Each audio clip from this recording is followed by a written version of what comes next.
La década de los 90 en México fue un periodo turbulento y de mucha inestabilidad política y social, escándalos de corrupción, asesinatos mediáticos, tratados comerciales internacionales y una crisis económica que devaluó la moneda nacional. Son algunos de los eventos que marcaron el rumbo del país.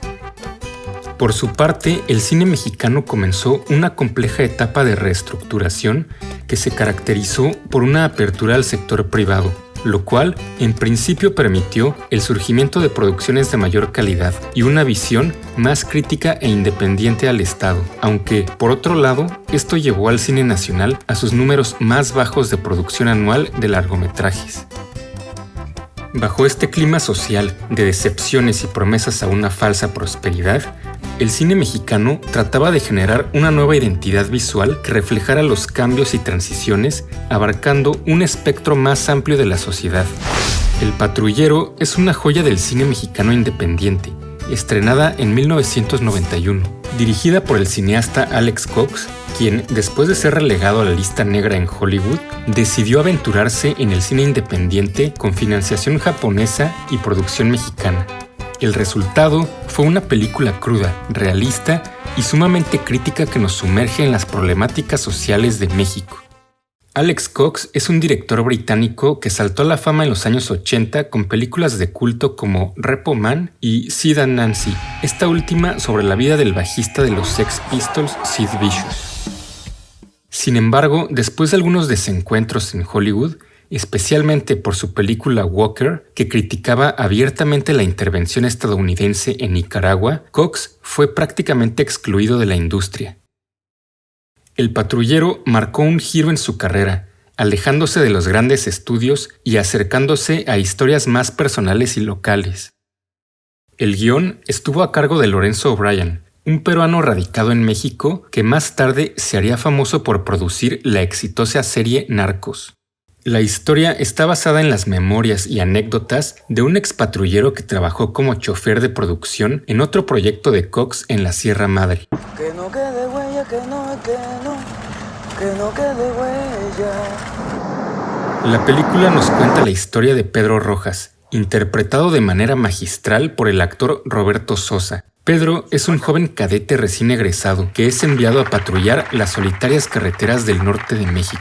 Al principio, Pedro es un idealista, con nociones de justicia social y un fuerte sentido del deber, pero pronto se enfrenta a la cruda realidad de un sistema corrupto y despiadado. Los superiores parecen adoctrinar a los novatos bajo un régimen fascista en el que no cabe lugar a las opiniones o las discrepancias. ¡Exactamente! Siempre hay infracción. Desde el principio se les encomienda una cuota mensual de infracciones con las que tienen que cumplir, un sistema policial podrido de raíz en el que no hay manera de reformar, mientras los de arriba no sean despojados del poder.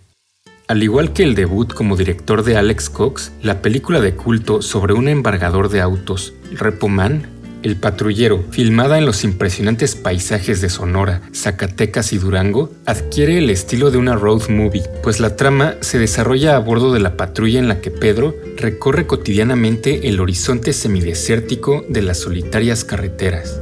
Durante estos trayectos, se topa con diversas situaciones que le presentan un dilema moral de tintes shakespearianos, pero a diferencia de su primo y colega Aníbal, interpretado por Bruno Bichir, Pedro se rehúsa a aceptar los sobornos.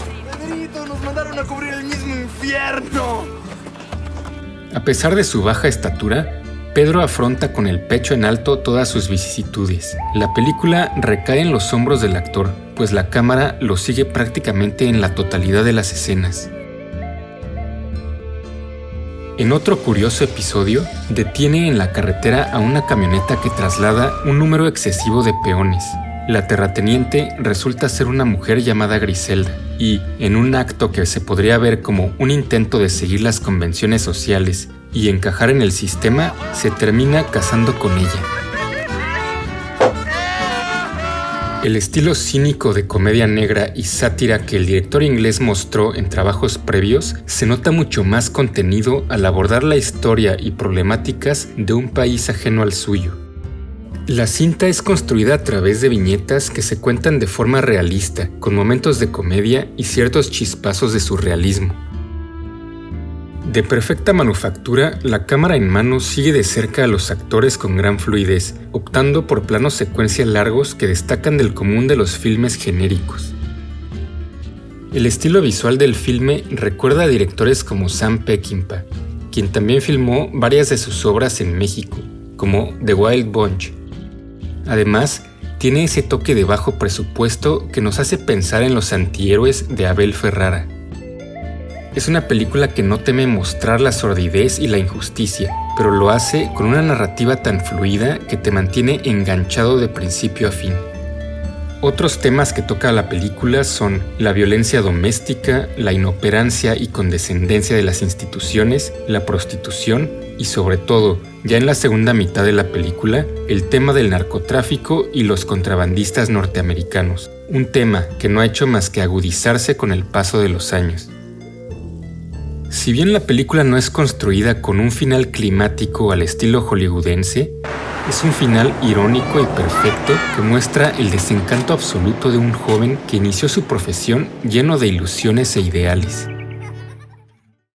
Me pregunto cuántos jóvenes sienten ese mismo desencanto y pesimismo. Sea la profesión que sea, con los años nos vamos blindando y adquiriendo un cinismo ante las injusticias, la codicia y la sordidez de un sistema corrupto del cual todos somos parte por el simple hecho de pertenecer a una sociedad.